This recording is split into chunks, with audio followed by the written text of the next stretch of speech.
Bakit lagi mo pinagsisiksikan mo sa sarili mo? Oo, bakit siksikan ko sa lagisan niyo Besia? Ang tanong ko, may naiibig bang trabaho sa akin? Oh, tama naman din. Ang panahon tanong mo? Bakit ba wala kang ginawa kung sagpangin yung pagkain, nangunguna ka daw? Bakit? May binibigay ka ba pagkain sa akin? Ano ba yung na-feel mo nang umalis si Jose?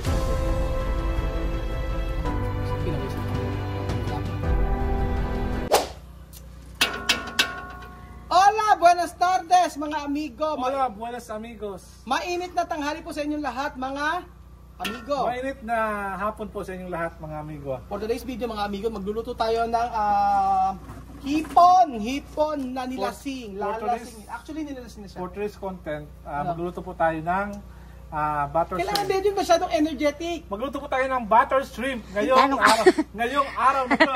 In English, Butter shrimp na nga. ano? We'll cook butter shrimp. In a British accent, Drunken snake.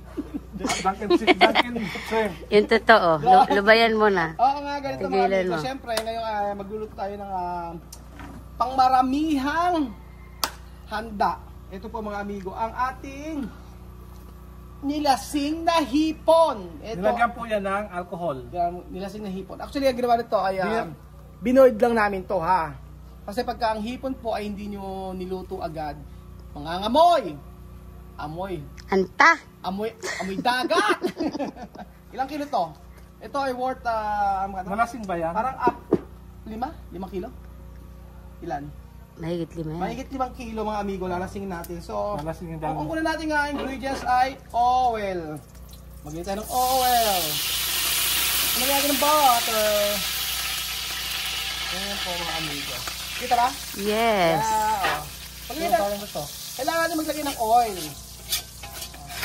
And then, kasi, ang gamit natin ay dairy cream para malinamnam. Bango. Margarine nata yan, margarine. Hindi, dairy cream to. And then, lagyan natin pa isa. So, ang gagamit natin ay 10 at kalahati. Tapos naglagay tayo ng oil. Kasi pagka hindi kayo naglagay ng oil, madaling masunog. So, ayan mga amigo. So, kalahati ginamit natin. And then, syempre, bawang. bawang. Wala masyadong ingredients to. Paminta. So, lagyan natin kay Belgium ng yan. Lalasingin natin ng hipon. Actually, lasing na siya. Garlic.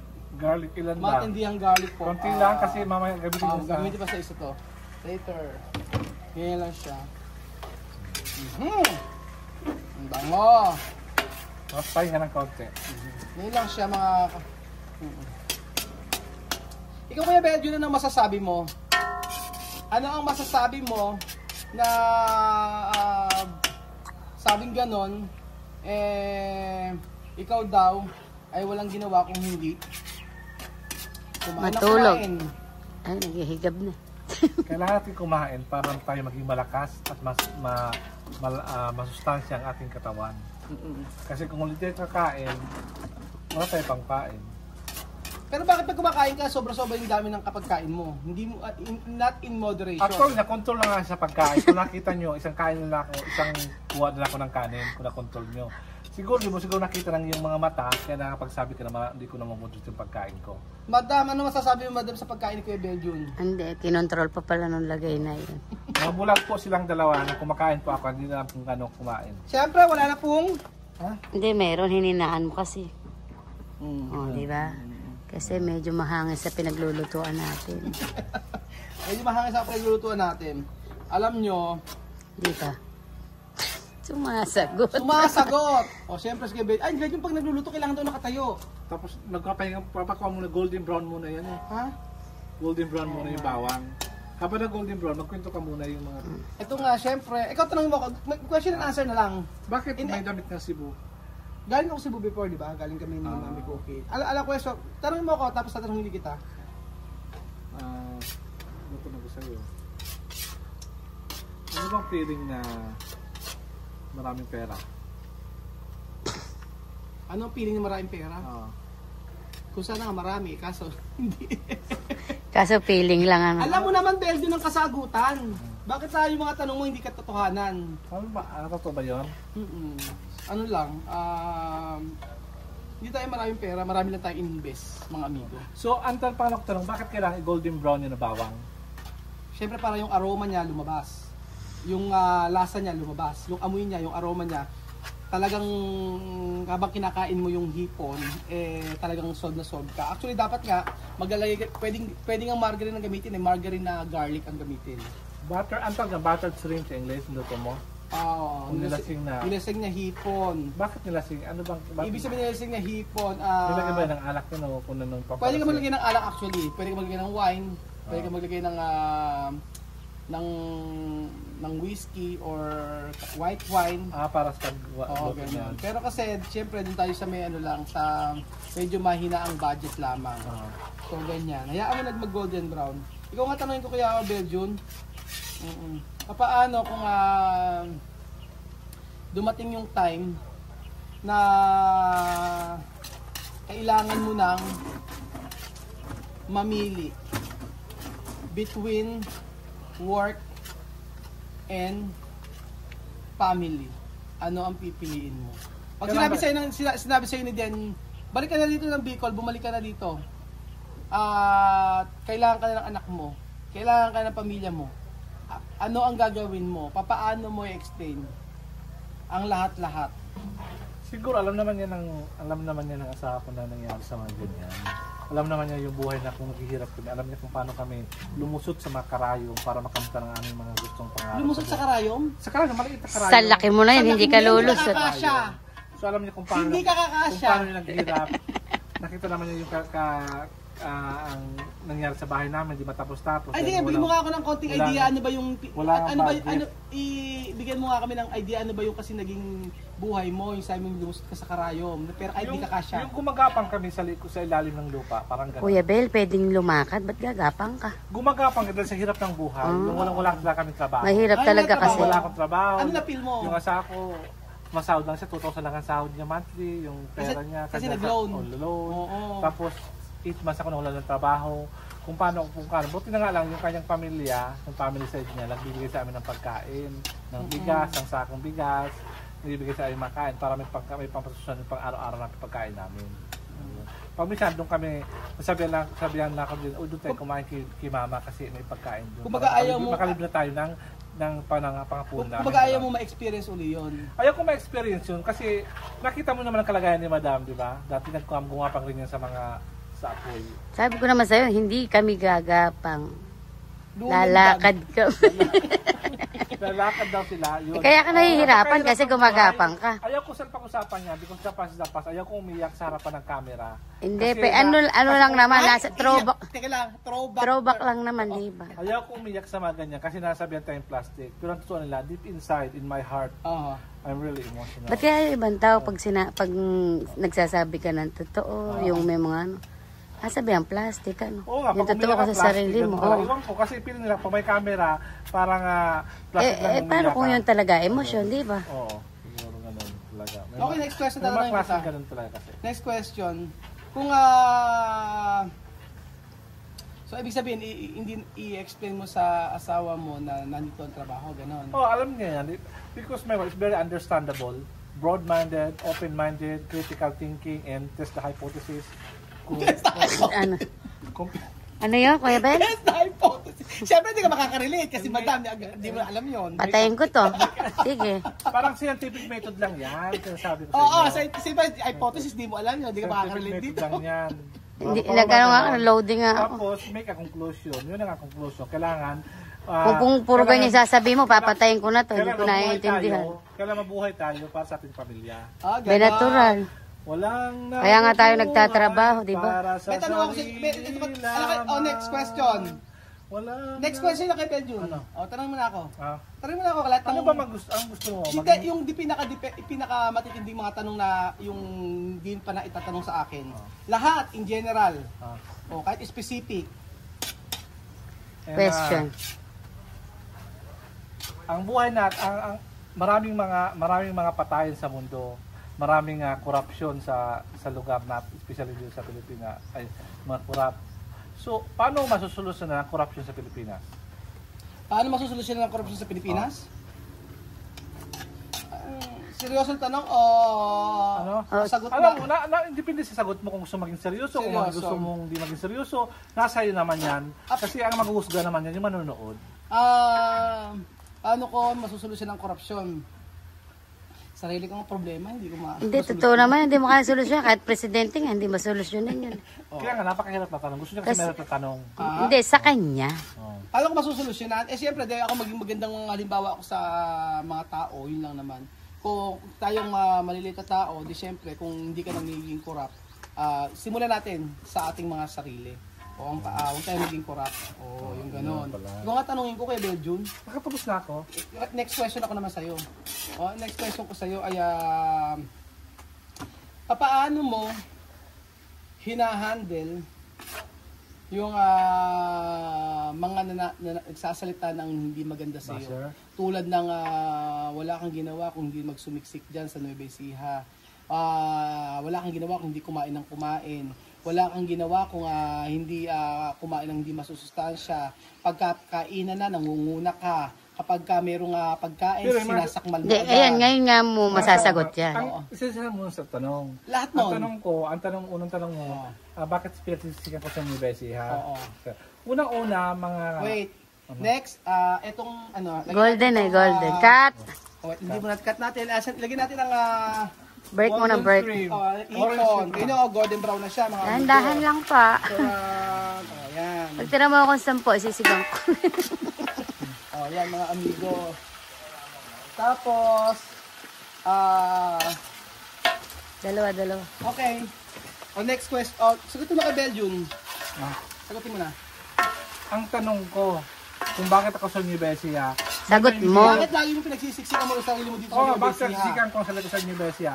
Ang tanong ko, may naibigay ka bang trabaho sa akin? Tama naman din. Matang palawang tanong mo? Bakit daw wala kang ginawa kung sagpangin yung pagkain, nangunguna ka daw? Bakit? May binibigay ka bang pagkain sa akin? Pangatlong tanong. Talas naman na ito. Alat naman yung bunganga naman talaga naman. Simple sagot, simple tanong. Sprite, lagyan natin ng Sprite. Lalasingin na natin siya through Lalasingin Sprite. siya, Sprite. So, huwag lalagay kalahati lang ha. Yung kalahati, magbarag ka ng yelo.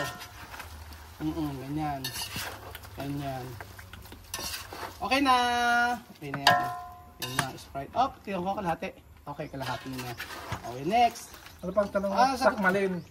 Bakit daw lagi mong ketchup? Siya sakmal ko yung, bakit aso lang bang pwede sumakmal sa pagkain? Gutom. Yan. And then, Ano pa ang last na question? ang next natin, ikaw na next question sa akin, magtanong ka sa akin. Ano ba yung, tanong ko sa iyo, kailangan ba na, Kailangan na bang magwakas itong pag-ibig? Hindi, paano mo na-handle yung sitwasyon ngayon Paano, na... di ka magkatanong, madam, kami. Di ba? Gusto magtanong. Paano mo na, sabi sa... Kaya mo, nabubol, papakain ko talaga sa'yo. Paano ba hina-handle ang problema? Handle. Paano ba hina-handle ang yung problema sa ganitong sitwasyon na nangyari sa iyo? Di ba maraming mga nag-alisan at maraming dumating din? Paano hinahandle ang problema? Maraming nag-alisan ng mga subscriber at marami din dumating sa iyo subscriber. So paano hinahandle mo natin yung stress? Di ka ba na-stress sa mga Stress, hindi ako na-stress sa mga... Basher ka na-stress Hindi dyan? ako na-stress. Seriously, hindi ako na-stress. Ang siguro, nalulungkot lang ako dahil minsan hindi nauunawaan yung ginagawa mo. Yun. Or siguro hindi lang nagtutugma yung gusto nila sa gusto ko. Pero... Kailangan ba talaga sundin ng mga subscriber pag gumagawa ka ng content? Hindi ka kasi magiging masaya.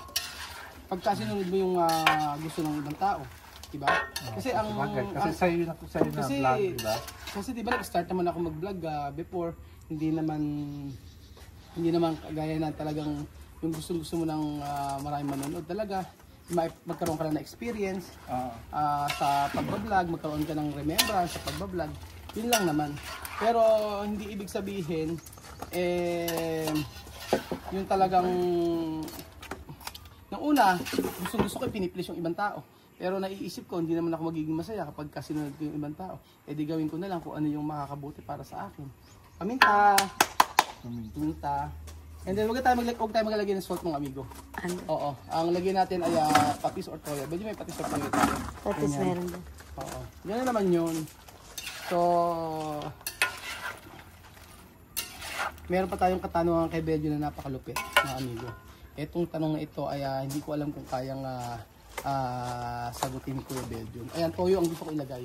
Actually. Hindi maglagay tayo ng pimienta negra. O black. Huwag ng lahat kasi magagamitin pa natin ito mamaya isa. Ganyan po mga amigo. Yes. O. Ganyan. And then maglagay tayo ng kaunting, hindi na pala kaunti. Lagyan na natin toyo. Actually, dito pag nagluluto kayo ng ganito, mas maigi talaga na i-boil mo muna yung hipon, no? Kasi, and then maglagay ka ng kaunting Patis? Oo.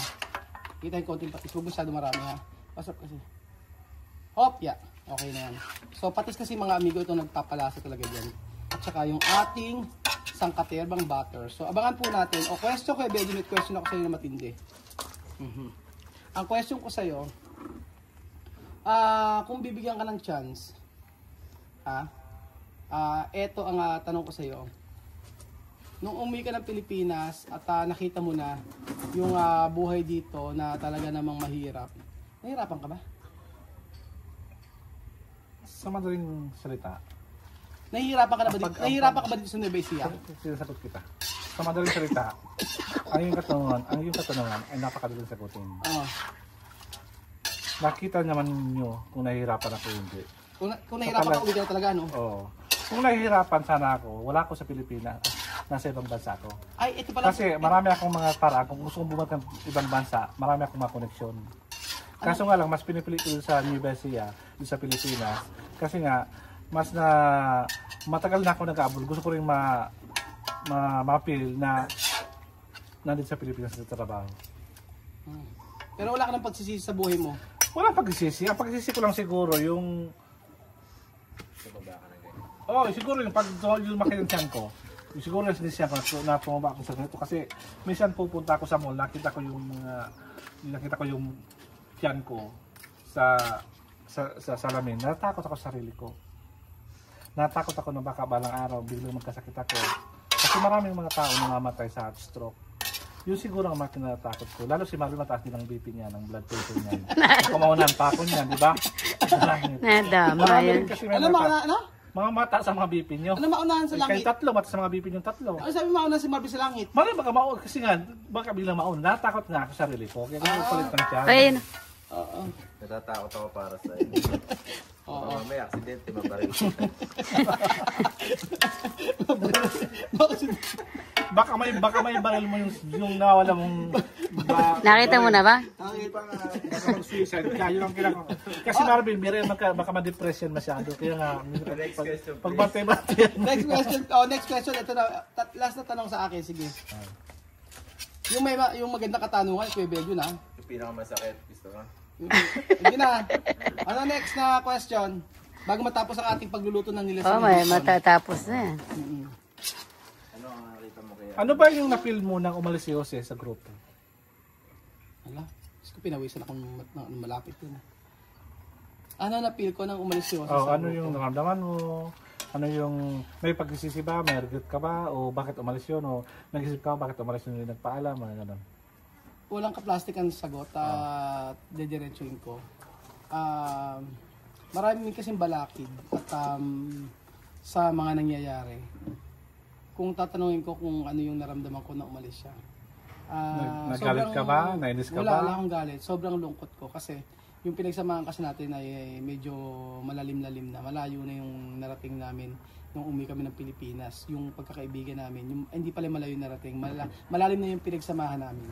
So yung pag-alis na dito ay isang desisyon na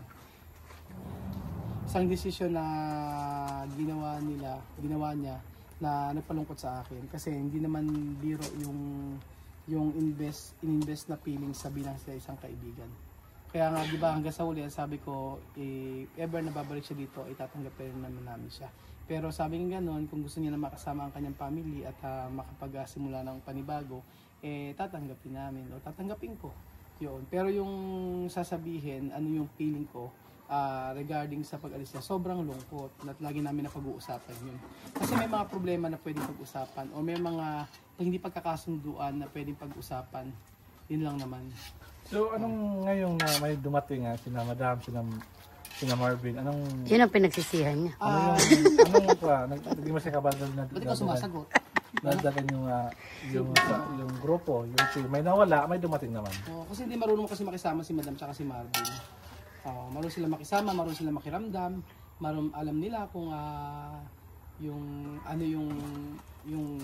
may wall na ganyan, yung baga meron pa rin limitation, yung lahat ganyan.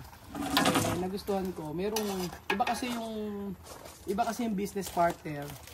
Iba yung business partner, parang iba yung partner sa negosyo, iba yung pagkakaibigan. So pagdating sa trabaho, pagdating sa labas ng trabaho, yung may concern sa'yo. Yun naman ang mahalaga. Yung meron pa rin concern sa'yo, may concern pa rin sa family mo. Pero sa huli, ako pa rin naman yung nagdi-desisyon. Pero sila nagsasuggest o nagbibigay sila ng mga gusto nilang sabihin sa akin. Tapos nilayasan tayo. Tapos? Hindi. Ginagayak lang yung isa. Ayan mga amigo. Nakikinig naman. Kaya nga sabi niya, tapos. So titikman na natin. Siyempre, ang pagtitikim ng ganito, ay sabi niya gano'n, ganyan lang daw siya. Ayan.